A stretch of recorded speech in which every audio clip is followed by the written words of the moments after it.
Партиските челници вработуваат и ги полнат училиштата, а партиските советници критикуваат и бараат анализи. При тоа единствен принцип, особено на вторите, е не замерувајте се. И додека позицијата и опозицијата се препокуваа на последната седница на Советот, на која на дневен ред беше и точката за давање согласност за намалување на бројот на ученици по паралелки, во магичниот образовен лавиринт се вмеша директорот на Средното општинско училиште Лјупчо Сантов, Игор Христов, кој едноставно и пластично го објасни проблемот. Па јас кога се вработив во 2004 година, професорите држеа по 26 часа. Имаше близу 1000 ученици. Предаваа 54 професори. Еве ви анализа. Сега предаваат 70. А бројот на учениците е 648.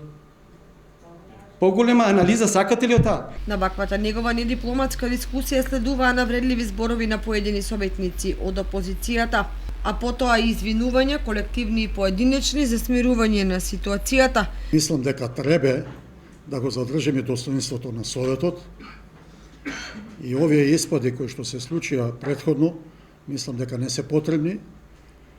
Ако некој искажал некое свое гледиште и политички став и така натаму, тоа не значи дека можеме да употребуваме поградни зборови. Сакам лично име да се извинам на директорот затоа што бурно реагирав и во таа бурна реакција го можеби навредив.